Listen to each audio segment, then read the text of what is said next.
¿Qué pasa, titanes? ¿Cómo estáis? Mira, hoy he empezado las clases. Es decir, hoy han venido los niños al cole, ¿no? Y este año doy clase a la ESO.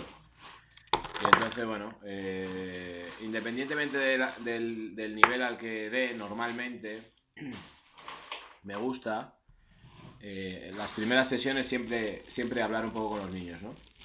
Y conocernos, que ellos me conozcan a mí y yo conocerlos a ellos. Cacahuetes y nueces. Hay una cuestión que es fundamental a la hora de entender lo que es el mundo académico. Y es algo que es bastante fastidiado de transmitir a los chavales porque, como siempre digo, aunque parece que hablamos español, hablamos el mismo idioma, todo acaba de ser entendido e interpretado en función de la experiencia de cada uno. Entonces el mismo mensaje en dos personas diferentes cala de diferente manera, llega de diferente manera, se interpreta de diferente manera, puesto que los mensajes acaban de tener significado en la mente del que escucha. Entonces, bueno, normalmente hablar a una persona de 14, 15 años, desde la perspectiva de una persona adulta, mucho más adulta, de 40, 50 años, etcétera, es un poquito complicado por esto que estoy comentando, ¿no? Y bueno, yo siempre que empiezo, pues ya digo, hago una especie de entrevista por escrito, porque me gusta ver cómo escriben. Hago preguntas de todo tipo, personales, de aficiones, de todo un poco, ¿no? Y hay una cuestión que suelo explicar mucho, y es la importancia que tiene lo que están haciendo en ese momento. Es verdad que un chaval de 14 años, el último sitio en el que quiere estar, cuando digo 14 puede ser cualquier estudiante que me esté escuchando, ¿eh? El último sitio donde quiere estar es ahí, en ese aula donde está sentado. Lo que ocurre es que no existe mejor sitio en el universo para que ese muchacho esté en ese momento, desde mi perspectiva, ¿eh? Y os voy a explicar por qué. Yo les pregunto a los niños siempre, digo, oye, ¿por qué estudiáis aquí? Imaginad estáis estudiando aquí, o por qué estáis ahora mismo en clase, o por qué tenéis que estudiar, o por qué os obligan a estudiar, o por qué existe todo esto que se llama escuela, colegio, como sea, etcétera, ¿no? Y los niños, normalmente, la respuesta es aprendida. Porque hay que aprender, porque estudiar es bueno, porque, yo qué sé, para tener un futuro.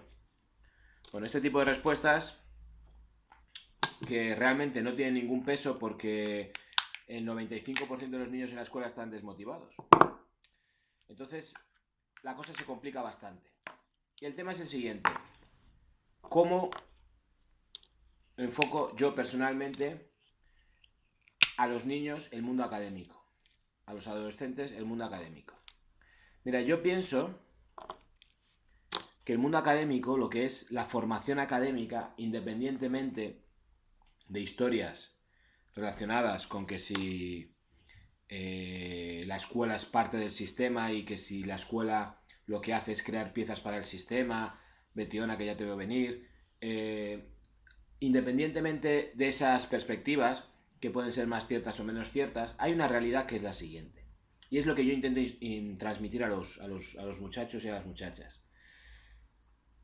Mira, el día tiene 24 horas, ¿no? De las cuales se suelen dormir 8. Vamos a poner el caso que se duermen 8. Entonces te quedan 16. De esas 16 horas de vigilia que te quedan, realmente puedes considerar que tu vida son esas 16 horas. Es decir, que un tercio de tu vida, vamos a decir que la pasas inconsciente, dormido, que es muy importante. Es una fase muy importante de la vida porque si no durmiéramos no podríamos vivir y durante el sueño se producen cosas tremendamente interesantes, ¿no? A todos los niveles. Pero bueno, conscientemente tenemos 16 horas de vida. Bien, pues de esas 16 horas, imagínate que 8 o 9 horas mínimo, normalmente, lo vas a desempeñar a lo largo de tu vida en trabajar. Es así. Entonces, puedes decir que más de la mitad de tu vida consciente, una vez que llegas a la edad de adulto, la vas a estar trabajando. Luego es verdad que llega la jubilación y todo eso, ¿no? Pero bueno, esto es otro tema. Entonces, no existe mayor desgracia desde mi punto de vista que el hecho de trabajar en algo que no te gusta, en algo que no te llena como ser humano, como persona. Y aquí no estoy diciendo, ni muchísimo menos, que todos tengamos que ser profesores o todos tengamos que ser, yo qué sé, médicos o todos tengamos que ser científicos de la leche. No, no, no. Aquí a cada uno le puede llenar una determinada cosa. Yo normalmente me corto el pelo en un lugar donde yo creo que la persona que me corta el pelo es tremendamente feliz en su trabajo. ¿Vale? Y ya está, o sea, le llena su trabajo. No estoy hablando de que tenga que ser un trabajo extraordinario de... No, no, ni muchísimo menos. Pero sí que tú tengas en esa mitad de vida que vas a dedicar a trabajar, un trabajo que te satisfaga. Sobre todo, yo he estado trabajando en trabajos que eran horribles, literalmente horribles. Y entonces pensar en personas que trabajan durante toda su vida en un trabajo que realmente es horrible, no es que sea triste, es que es una catástrofe. Es una catástrofe. Entonces, cuando tú tomas conciencia de que tu día tiene X horas de vigilia, de estar despierto, y de esas X horas, una gran parte estás trabajando, otra parte estás yendo, volviendo a trabajar, otra parte estás limpiando tu casa, haciendo la comida, yendo a hacer la compra, etcétera, y al final que te quedan 3 horas que estás reventado para hacer algo tipo ocio, el que sea, y ya si tienes hijos ni siquiera tienes esas 3 horas, entonces te das cuenta de lo importante que es poder escoger un trabajo que te llene como persona, que te guste como a ti personalmente. Claro, ¿qué hace la vida académica? ¿Qué hace la vida académica de un chaval que está en la ESO, lo que era para nosotros Bubi Code, que ahora está en primero, segundo, tercero y cuarto de la ESO, chavales de 14, 15, 16, 17 años, 13 años, etcétera? ¿Cómo les puedes tú explicar? ¿Cómo les puedes tú explicar y hacer llegar y hacer entender que esos 4 o 5 años que coinciden además con su revolución hormonal, que coinciden además con una rebeldía tremenda, que coincide además con el desapego a su grupo familiar de origen y la creación de nuevos grupos, que coincide además con un montón de revolución, son 4 o 5 años que les pueden marcar drásticamente el resto de su vida. Porque por mucho que se lo digas, no se lo van a creer. No es que no se lo crean, no lo acaban de entender. Algunos no se lo creen, algunos siguen pensando que son niños. Otros tienen fantasías muy importantes. Yo siempre, todos los años, encuentro a más de uno y a más de dos que quiere ser futbolista. Hoy me he encontrado con uno que quiere ser torero. Pues bien. ¿Y estás entrenando? No. ¿Pero cómo vas a ser futbolista? ¿O cómo vas a ser torero? Ya sabéis que la respuesta más general y universal de los adolescentes es esto. El no sé. Bueno. Entonces, ¿por qué estudiar? Básicamente porque estudiar, y esta es la clave desde mi perspectiva, estudiar lo que hace es darte libertad. Darte libertad. Sin más. ¿Libertad para qué? Para que puedas escoger. Escoger un camino u otro. No hay nada más penoso que alguien que no puede escoger su camino. Y es obligado por la vida, porque las facturas llegan, las facturas van a llegar, trabajes tú, estudies tú, hagas lo que hagas, las facturas llegan igual. No hay nada más penoso que una persona luchando diariamente por mantener un puesto de trabajo, por por trabajar, y que sea un trabajo que no le aporte nada a nivel personal, que no le guste nada. Y no solo eso, sino que es que incluso imagínate que tenía vocación de otra cosa, pero no le dio una nota para entrar. Vaya fastidio. Entonces, claro, para mí, y esto es lo que intento transmitir a los niños, y es el mensaje de fondo, es que estudiar todo eso que te dicen de aprender y todo eso está fenomenal. Pero realmente lo que te provee el estudio obligatorio, es decir, las etapas de primaria y secundaria antes de la universidad o antes de un módulo de formación profesional o antes de lo que vayan a hacer, es tener la capacidad de escoger qué camino quieres seguir. Uno de los mayores problemas que existe, y esto me lo encuentro todos los años, son chavales de cierta edad que no tienen la menor motivación por nada, porque no tienen la menor idea de qué quieren ser, o qué les gustaría ser, o qué les atrae. Y eso es un fracaso tremendo de la escuela, de la familia y de la sociedad. Un chaval de 14, 15 años debería tener una pasión por la vida y un deseo de ser algo, de alcanzar algo, que no sea, evidentemente, ser un Messi, ser un Cristiano Ronaldo o ser algo de este tipo, porque lo digo más que nada porque esa gente tiene un talento especial o tiene unas cualidades especiales que el 99,5% de la población del planeta Tierra no tiene, el 99,9% no tiene, entonces es inalcanzable, no los quiero criticar, ni muchísimo menos, están ahí, está... Pero no es esa la cuestión es que tienen que entender que estando en esa situación en la que están, estando con todas las dificultades que tiene un chaval de esa edad, están asentando las bases de su felicidad el resto de la vida, de su vida.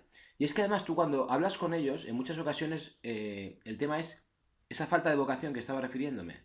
Y eso es un fracaso enorme. ¿Por qué? Porque tú no le puedes meter a un niño la vocación de ser veterinario. Tú no le puedes meter la vocación de ser barbero. Tú no le puedes meter la vocación de ser electricista. Tú no le puedes meter la vocación de ser médico. No se puede meter así. Es decir, venga, tío, tú eso. Y el chaval de repente, ¡pah! No, eso se va labrando desde pequeño. En los diálogos en la familia, en los diálogos sociales, en la misma escuela, cuando vienen diferentes profesionales al colegio a contar sus cosas, si es que vienen. Hay un montón, incluso en los dibujos animados, etc. Hay un montón de momentos a los que hay que exponer a los niños desde muy pequeños y hablarles de las personas con admiración, de todo tipo de profesiones. Hay que hablar a los niños, tú cuando vas al tendero, cuando vas al supermercado, cuando vas al médico, cuando sube un fontanero a tu casa y te hace un apaño, cuando... ¿Por qué no aprovechas esa ocasión para hablar de esa profesión a tu hijo, para decir todo el bien que hacen, para... etcétera? ¿Por qué? Porque tienen que entender que nosotros viviendo en sociedad nos necesitamos unos a otros y que todas las profesiones, todas son absolutamente necesarias y que todas pueden ser maravillosas y que tienen sus ventajas, sus inconvenientes. Hablar, yo sé, está dentro del temario, que en ciencias sociales, en primaria, hay una unidad que se llama trabajo y las profesiones y tal. Pero eso es una unidad que te habla un momentín, es decir, 2 semanas más o menos, sobre las profesiones, a ver a qué se dedica tu padre, a qué se dedica tu madre, qué herramientas usan, y con un poquito de suerte traes un padre a clase o una madre a clase y te cuenta de qué va la historia. Entonces los niños lo escuchan. Tiene que haber un continuo. Y tiene que haber, sobre todo, por parte de los padres y por parte de la escuela, un sentimiento de admiración hacia las diferentes profesiones. Y entonces el niño va viendo y va sintiendo un gusto por algún tipo de cuestión particular y evidentemente puede cambiar de gusto y de idea 20 veces. ¿De acuerdo? Pero sí que va teniendo un pozo de que tiene que escoger, que tiene que elegir. Había hoy, en segundo de la ESO, unas personas que no tenían ni idea de qué querían. Claro, estas personas, el curso que viene, ya tienen que escoger unas ramas u otras. ¿Y qué es lo que hace la gente normalmente? No lo hace por gusto, lo que hace todo el mundo es, a ver, a mí se me da muy bien las mates, pues tiro por ciencias. Cuando mejor lo que a él le fascina sería hacer, por ejemplo, turismo, porque le encanta todo el tema de los viajes, de los monumentos, de enseñar, de no sé qué tal. Pero, a mí se me da bien las mates, tiro por aquí. Es que la historia, es que soci, es que tal. Y como también está tan mal diseñado todo esto, las asignaturas están tan compartimentadas y son tan a veces áridas y ariscas, pues lo ponemos todos, entre todos un poco difícil. Pero sin duda, si a mí un chaval de 14 años o 15 años me dice, oye, ¿y yo por qué tengo que estudiar? Pues porque tú te crees que eres libre, pero no eres libre. La libertad te la da el poder escoger. Y la única vía para poder escoger es tener la capacidad para hacerlo. Y no solo la capacidad, sino la posición. Si tú tienes un 6 de media, tú no puedes escoger ser veterinario a lo mejor. O tú no puedes escoger ser biotecnólogo porque a ti te gusta mogollón el rollo de los genes. Ya no tienes esa posición para escoger. Entonces te acabas de cargar tu futuro y es que con un 6 me da para ser maestro. O para ser no sé qué. O para ser no sé qué otro. ¿Pero te gusta? No, pero es que... hay que trabajar. Y con ese hay que trabajar uno traga toda la mierda que le eche. Y además, estamos dentro de una sociedad que en cierta manera acepta, por una tradición judeocristiana quizás mal entendida, acepta que el trabajo es igual a sufrimiento y que el trabajo es un castigo. Entonces andamos fastidiados, cuando realmente hacemos una reflexión y decimos, joder, qué suerte las personas que disfrutan con su trabajo. No sé quién era que decía que quien disfruta con su trabajo no trabaja. Y es verdad. Estás desarrollándote como ser humano dentro de la sociedad y estás aportando tu grano de arena a la sociedad. Y es parte del trato que tienes como ser humano. Las abejas tienen otro, las hormigas tienen otro, los lobos tienen otro, nosotros tenemos este. Y además resulta que nosotros, a diferencia de todos los demás animales que se buscan la vida en la naturaleza, nosotros necesitamos pasar por la escuela, necesitamos pasar por una formación, porque vivimos en un mundo tecnológico, en un mundo civilizado que ha generado una cultura, entre comillas, artificial y desnaturalizada. Entonces tenemos que sí o sí pasar por ahí. ¿De acuerdo? Entonces hay muchas fantasías. Hay chavales que hacen sus cábalas y dicen, yo con 600 euros. ¿Tú cómo le explicas a un chaval? No, yo es que tengo mi tío, mi padre tiene un piso, entonces yo lo alquilo, entonces me da 400, yo con eso voy tirando. ¿Tú cómo puedes llegar a un muchacho y explicarle, oye, tú ahora te piensas que con 400 sí, pero realmente cuando tengas un poquito de edad, hoy hablaba con un muchacho, subía los hombros mucho, tal, digo, bueno, algún día querréis tener coche. Y dice, sí, quiero tener un coche. Digo, ¿qué coche quieres tener? Me dice, un Mustang. Digo, claro, hombre, claro. Digo, todos queremos cosas, ¿no? Que no digo que ni esté bien ni esté mal, sino simplemente hacer entender a un chaval que está pretendiendo sobrevivir mediocremente ya con 13 años. No, yo es que alquilando el piso de mi padre me da 400 euros y con eso tiro. Un chaval de 13 años que tiene ese discurso, ha habido un fracaso de 13 años detrás de eso. Entonces, yo no flipo con nada más que un chaval que con 13, 14 años tiene vocación de ser lo que sea y lo quiere agarrar con uñas y dientes y lucha por ello. Y entonces es cuando el niño tiene que entender, o el adolescente tiene que entender, de alguna manera, que labrarse un futuro no es más que tener libertad para escoger y poder estar donde uno desee estar cuando quiera estar. Y no acabar estando donde no quieres estar, pero no te queda otro remedio porque efectivamente las facturas van a llegar. Quieras o no, las facturas van a llegar. Esto lo repetía muchísimas veces mi maestro de karate. Y yo, en aquel entonces lo oía con 19 años, y yo tenía mis pájaros en la cabeza con 19 años. Ojo, entonces nadie está perdido. No es que ahora no los tenga, todavía tengo mis fantasías. Pero bueno. Y él decía muchas veces, ojo, que la vida tira, las facturas llegan. Si tú te descuelgas, si tú te duermes, te arrasa, te pasa por encima. Te pasa por encima. Mira, yo estuve trabajando de teleoperador, hablando de facturas, me acabo de acordar. ¿Tú sabes la cantidad de personas a las que les cortan el teléfono porque llegado el día que les pasan la factura no tienen dinero en la cuenta para mantener el número de teléfono? Tú imagínate si una persona no puede tener 24 euros o 36 en la cuenta a tal día para mantener su teléfono activo. Pero un porrón de ellos. O sea, si yo atendía 60 llamadas al día, 20 podían ser de líneas cortadas porque no habían pagado la factura, todos los días. Y éramos otros 300, 800, no sé. ¿Me entendéis? A lo que voy. Es que no nos podemos dormir y muchos niños, muchos chavales, mucha gente de esta edad se piensa que son niños y que, bueno, que ahora tienen unas responsabilidades limitadas, entonces hablar con ellos, conectar con ellos, se complica enormemente. Pero sí que es verdad que si hay gente que yo sé que me está escuchando, de cierta edad que están en el mundo académico, están ya supongo que un poco más mayores que estos que estoy diciendo yo mi único mensaje a este nivel y con este tema es que seáis muy conscientes de que estáis en una sociedad muy competitiva donde el que se duerme un poquito ya no se queda aquí, es que va cayendo hacia abajo, ¿vale? Porque hay gente que viene muy fuerte, arrasando muy fuerte, hay muchísima gente de fuera, hay muchísima gente tremendamente formada, etcétera. Y estamos en un país en el que hay becas, estamos en un país en el que se esfuerza normalmente puede alcanzar cosas independientemente del dinero que tengan sus padres. Entonces, tenemos una serie de oportunidades, porque es verdad que a día de hoy, en muchos lugares del mundo, estar sentado en un pupitre es un privilegio. Aquí es una obligación, un derecho y una obligación que no se valora en absoluto.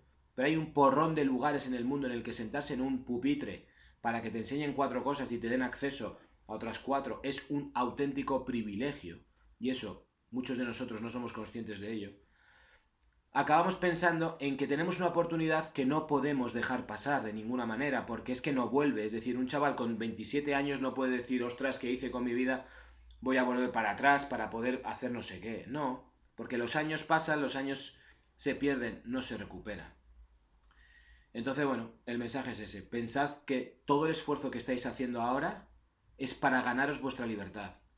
Todo el esfuerzo que una persona hace en su vida académica, el tiempo que le lleve, es exclusivamente dirigido, aparte de formarse, ser una persona culta, etcétera, todo eso que está muy bien, pero es que la cultura viene después de la vida, con la vida. Yo, la persona más culta que conozco es mi amigo, un amigo que tengo que es pintor de brocha gorda, es decir, de paredes desde los 15 años, y toda la cultura que tiene, sabe más de historia que un profesor de historia, sabe más de política, todo es de haber estado desde los 15 años escuchando la radio y leyendo prensa 2 o 3 veces al día.